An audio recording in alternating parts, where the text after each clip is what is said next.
Welcome to the Boomer Buzz, the show that focuses on issues of interest to the 60 and over crowd, both here on Long Island and across the country.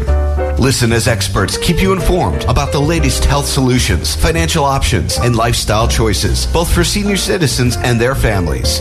Now, here are the hosts of the Boomer Buzz, Dr. Lamar Stanford and Patricia Stanford, Corporate Wellness Consultant, on the voice of Nassau Community College, 90.3 WHPC. Welcome to the Boomer Buzz, where each week we'll give you the buzz on how to stay healthy, wealthy, and wise over the age of 60. Today we're speaking with Dr. Lisa D'Ambrosio, who is a senior research scientist at the M.I.T. Age Lab in Cambridge, Massachusetts. She does research focusing on what our aging population will need to enhance and improve their quality of life and to enable elders to live independently longer and better. Welcome to the show, Dr. D'Ambrosio.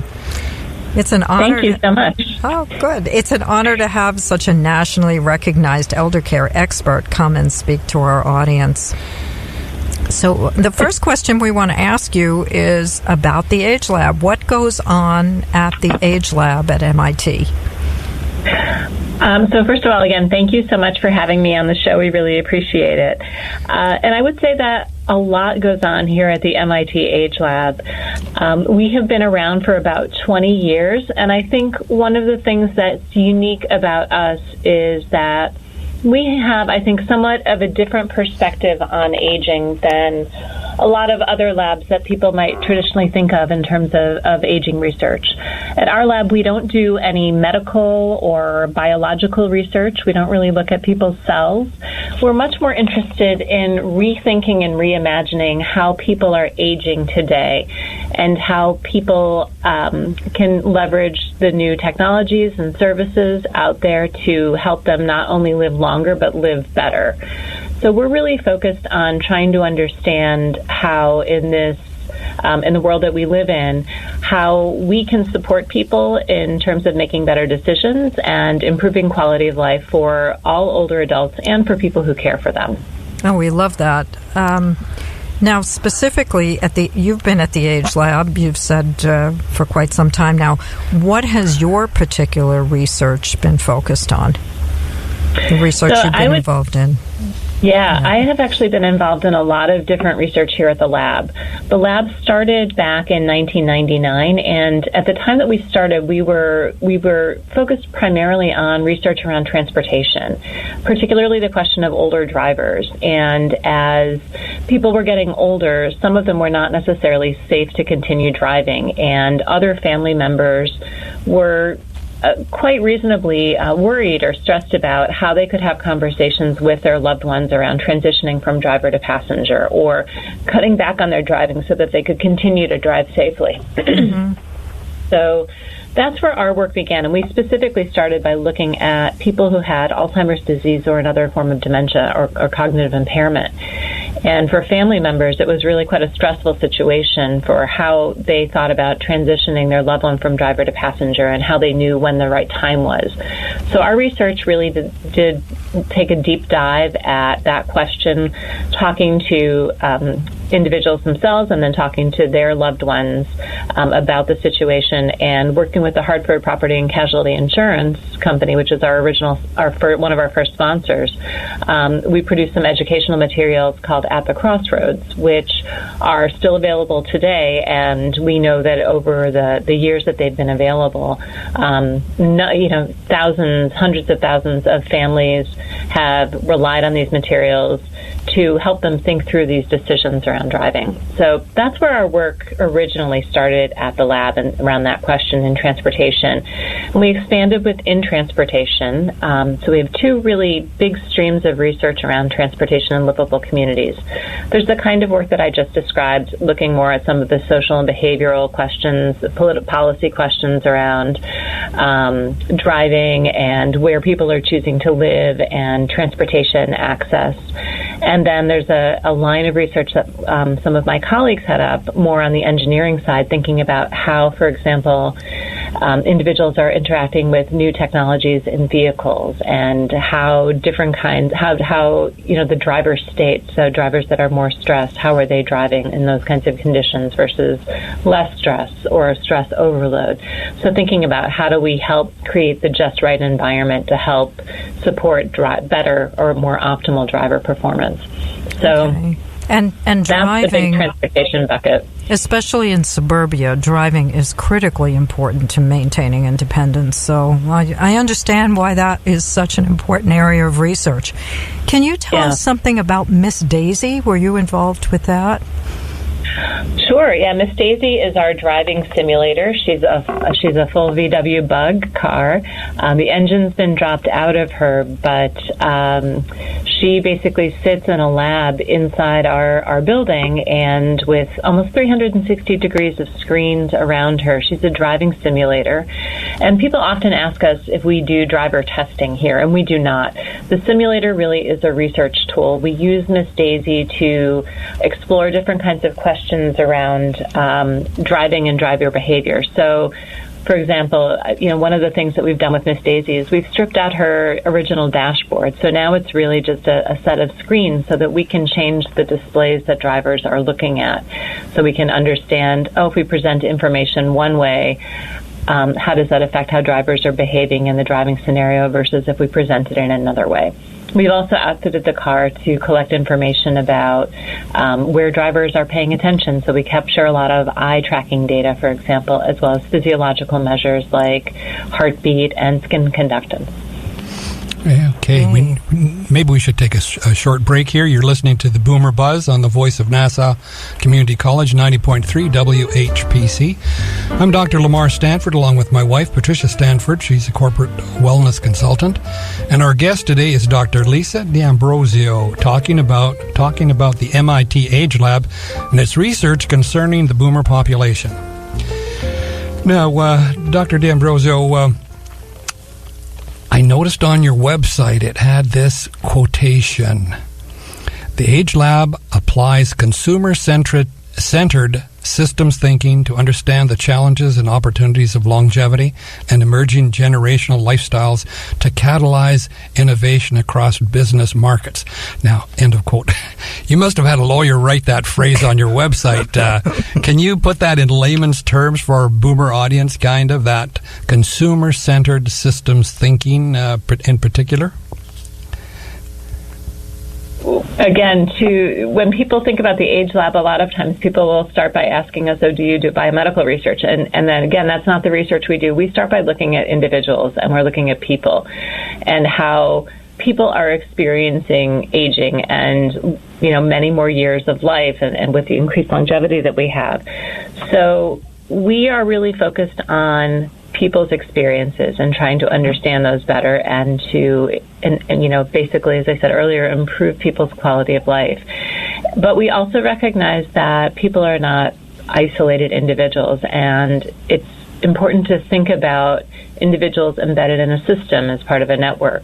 So again, not just necessarily that, I'm connected to a friend or a social network, but also when we think about individuals as part of a larger system for accessing medical care or making plans around retirement or planning for longevity. So we're embedded in these kinds of systems where we might have employers who are providing us with information. We might be able to access different kinds of technologies that we can use to support the kinds of decisions we make or to gather information.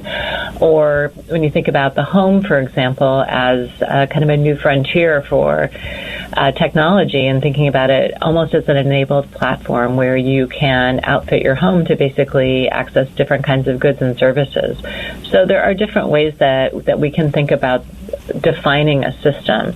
But again, what we come back to is thinking about how people are experiencing longevity, how we can help and support them plan better for it, and as well as on kind of the business side, how we can help businesses and different companies think about what it means to have this growing older adult population and what the opportunities are there to create products and services to better meet the needs of those consumers.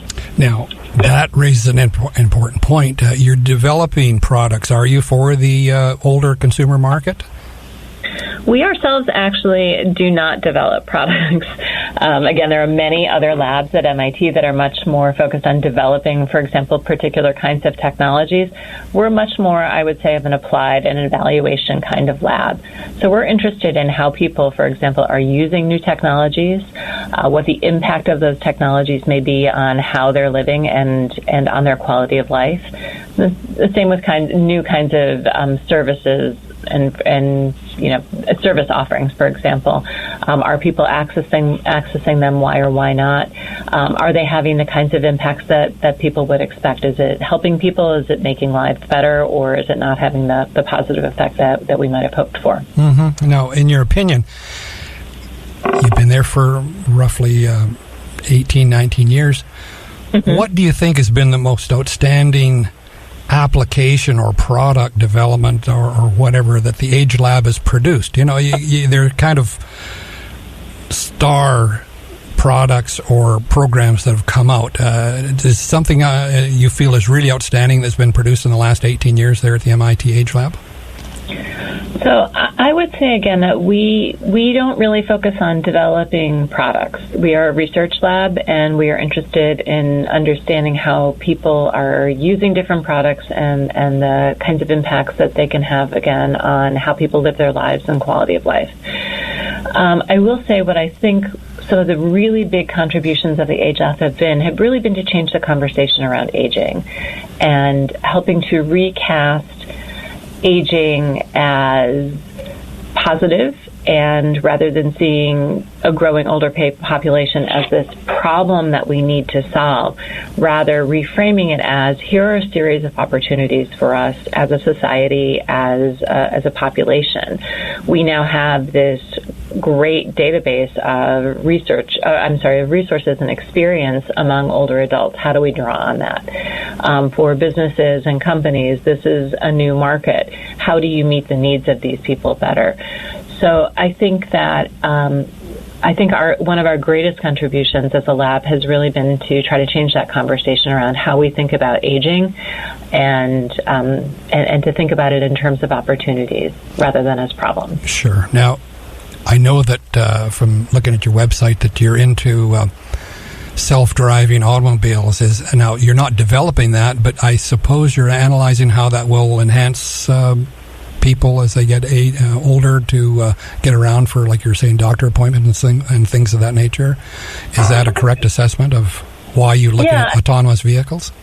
Yeah, I mean, one of the things that autonomous vehicles potentially could offer is for many people offering the opportunity to have that kind of independence around transportation if they are no longer able to drive themselves.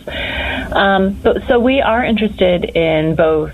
As I mentioned, I've got some colleagues who are more on the engineering side who are looking at how does the technology work, how are people interacting with it, for example, in more advanced systems these days. So we don't have, obviously, out on the road, unmanned autonomous vehicles, but we do have things like Teslas on the road. So how are people interacting with autopilot features on those vehicles? When are they using them? Are they using them appropriately? What are they doing, for example, while autopilot is on? So some of my colleagues are very focused on questions like that. For more of the research that I do, and some of my colleagues who focus more on social science research, we're interested in what kinds of attitudes people have around these vehicles. And what we've seen is that people are interested in principle in the promise that this technology could deliver, but they're not all necessarily ready to trust, for example, themselves or someone they love to be driven around in these vehicles right now. Okay, you're listening to the Boomer Buzz on the voice of Nassau Community College, 90.3 WHPC. I'm Patricia Stanford, corporate wellness consultant, along with my husband, Dr. Lamar Stanford. And our guest today is Dr. Lisa D'Ambrosio, talking about the MIT Age Lab and its research concerning the boomer population. When I grow up, I want to be a new pair of blue jeans. When I grow up, I want to be a kid's first computer. When I grow up, I want to be a glass countertop in a new home. When I grow up, I want to be a kid's best birthday present. When I grow up, I want to be a football stadium. When I grow up, I want to be a warm place on a cold day. When I grow up, I want to be a fancy backsplash. I want to be a bike that races around the country. When I grow up, I want to be a bench on a forest trail. I want to be a rocking chair on a sunny porch. I want to be a skyscraper. I want to be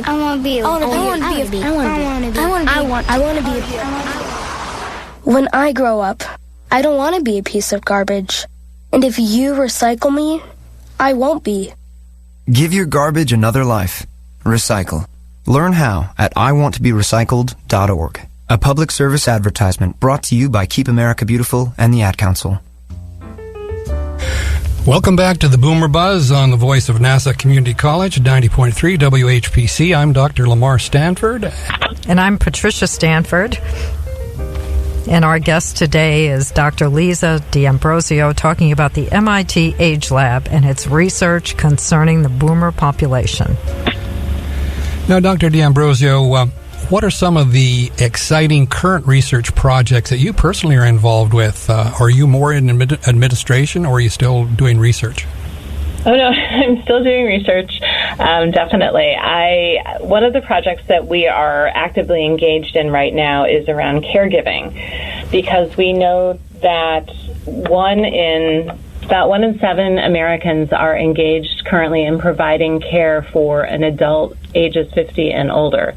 So that doesn't necessarily mean that they're taking care of all of that person's basic needs, but it could be helping them with some personal needs or household chores. It could be managing finances, maybe arranging for outside services, or even visiting regularly. So that kind of caregiving we know is happening currently. As I said, around 15% of the population is doing that kind of care. But we expect that that's going to be something that's going to be growing over time, again, as people continue to live longer and as our population of older adults increases. So we know that caregiving is a challenge currently for many people who are doing it. And we know, as I said, that many more people are likely to be doing it in the future. So we're really interested in understanding more right now about the current experiences of caregivers, how they transition into that role, what kinds of challenges they face around doing it, and what kinds of technologies, services, and products they're leveraging, as well as what kind of solutions they've developed for themselves to try to address some of these questions. So we're building a national caregiver panel that we're actively recruiting for, and we would love if any listeners out there are caregivers themselves or know somebody who is doing this kind of care or is interested in the research would come and check out the panel and perhaps enroll and join and be a part of the work. Maybe you could tell our audience how they could join that panel. Do they go to your website and sign up? How does that come about? Yeah, accessing our website is a great step. The website is agelab.mit.edu. That's agelab.mit.edu. And actually from our website, you can access the caregiver panel under research projects. You can also, on our website, volunteer to join our volunteer database, where we do a whole range of different kinds of research questions. So things like I talked about the autonomous vehicle research. We've done some survey work using that volunteer database. Other kinds of questions. We've done some other surveys around retirement planning and longevity. So interviews around technology. We use that database really as a resource to try to talk to people and hear what they're thinking about some of the questions that we're doing research on. So there are opportunities to sign up for our volunteer database there. If people are just interested in the Age Lab generally, there's a link to sign up for our free monthly newsletter as well. But you can access information about the caregiver panel through the research tab. And you can read a little bit about some of the past work we've done around caregiving, as well as sign up for the panel. Now, and the panel, as I said, I'm sorry. Does someone have to live in the Boston area to be a part of the caregiver panel, or can they access it remotely? No. People all over the country can access both the caregiver panel as well as our volunteer database. Oh, excellent. We're really looking to build something that is national and not just local. Okay, excellent. And the caregiver panel is something that we envision sending out periodic online questionnaires for people to be able to answer. But we do expect that there will be times when we might invite people if they want to take part in interviews or maybe a little bit of a field study, trying out maybe a new technology or something. So we could envision opportunities like that. But for right now, the commitment, if you will, to join the panel is relatively low. We're just asking that people let us know if they are caregivers and sign up, and then they'll have opportunities to fill out some online questionnaires. Now, I've noticed, correct me if I'm wrong, but it looks like the government, maybe it's the state of New York where we reside, they're actually paying relatives to look after the elderly in their family. It used to be that was kind of a pro bono type thing. You looked after free of charge your family, but is government now saying it's cheaper for us to pay relatives to look after relatives rather than institutionalize them? Yes, I think governments are finding that it is less expensive to pay relatives to provide care than to have somebody live in a more institutionalized setting. And that's often the arrangement that people prefer. Most people prefer, if you ask them, that they want to stay at home as long as possible and age in place. And most family members, I think, want to be able to try to provide care for their loved ones if they're able to do so. But often family caregivers face a challenge around providing care and providing the level and quality of care that they want for their loved one, as well as being able financially to support themselves and as well as plan for their own futures. So, programs like the one that you're describing in New York State are opportunities for that kind of family caregiving that has happened, in generations past, to be able to continue in a way that is still financially and economically viable for families in the current economy and current state that we're in. That makes sense. You're listening to the Boomer Buzz on the voice of Nassau Community College. Excuse me, 90.3 WHPC. And our guest today is Dr. Lisa D'Ambrosio, talking about the M.I.T. Age Lab and its research concerning the boomer population. And right now we're talking about caregiving, and I can certainly relate to that. I have had parents that lived to a ripe old age, and that was wonderful, but it involved lots of help from me and from my family to be able to get them the services that they needed. So I certainly think that that's an important field of research. Can you tell us something about the Agnes? I don't know whether to call it a she or to call it an it, but can you tell us about the work that's being done with Agnes at the M.I.T. Age Lab? What is Agnes? Sure. We do call Agnes a she, but that's in part we call her a her because women are more likely to live longer than men. So Agnes stands for the Age, Gain, Now, Empathy System. So Agnes is basically an aging suit. So it's a system comprised of kind of a core harness with various bungees and weights and other kinds of devices that restrict people's movements and range of motion. And it is designed to simulate what it might feel like to experience the world as an older adult. So we don't have Agnes tagged to a particular age. I can't tell you that Agnes is 80 years old and a type 1 diabetic. But what I can tell you is that all of these components of Agnes, when taken together, really provide an experience that's much more consistent with how older adults are experiencing navigating the world. And it was designed to be used with engineers, designers, product developers and researchers to help us get a sense, as I said, for how older adults are experiencing space and place and the world around them. with the eye toward helping us design better experiences, so better spaces, better products, better services to make them more usable not only for older adults but ultimately for all of us. Yeah, so we've used it. I think that's great because I'm 66 and I had to go to a big box store to buy water for an event that we were putting on somewhere, and I couldn't pick up the water bottles. So somebody in the store volunteered to help me to put them in my car, but then I thought, how do I get them out of my car?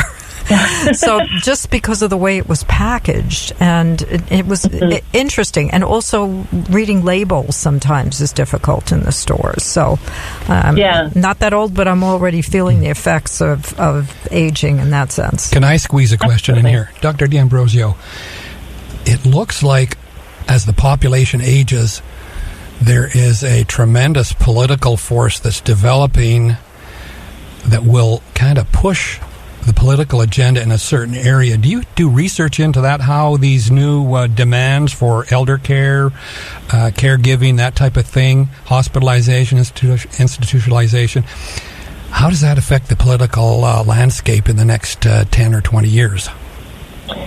Yeah, I would say that hasn't been a lot of the focus of our work. Our work has been much more, I think, less on the political side, more on looking at individuals' experiences as well as individuals' experiences with technology and new technologies that are developing.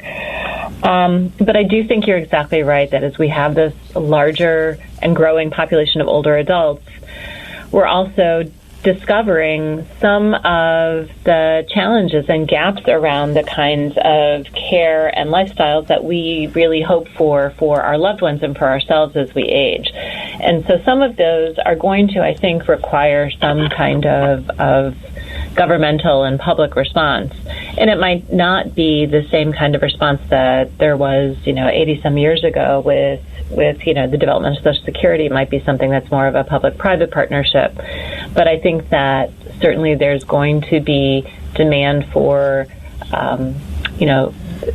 governments to think, how do we serve the needs of this growing population of older adults better? And it's kind of amazing, I think, to think about it a little bit, because I look at the aging of our population as something that's unprecedented. We didn't evolve as a species really to live, we hadn't evolved. We've evolved now with all the developments in technology and medicine and public health to be able to live so much longer. But generations before never had to deal with this. They've never had such a large population of older adults. Yeah. So this is really, I think, as a species, this is really a new frontier for us. It is. So I think we have to rethink and develop some new kinds of ways to address these challenges. Yes. We want to thank you, Dr. D'Ambrosio, for participating in our program today. She's a senior researcher at the M.I.T. Age Lab in Massachusetts. Our discussion has been so interesting and informative. I hope we can get you back again to discuss some of these crucial health issues for our boomer audience. Would that be possible? Sure. Thank you so much. I appreciate the opportunity. I'm Dr. Lamar Stanford, along with my wife, Patricia Stanford. The show's been available as a podcast on iTunes, Android Podcasts, Spotify, and Spreaker.com. If you have any comments, email them to us anytime at whpc@ncc.edu. Thank you for listening to the Boomer Buzz here on the Voice of NASA Community College, 90.3 WHPC.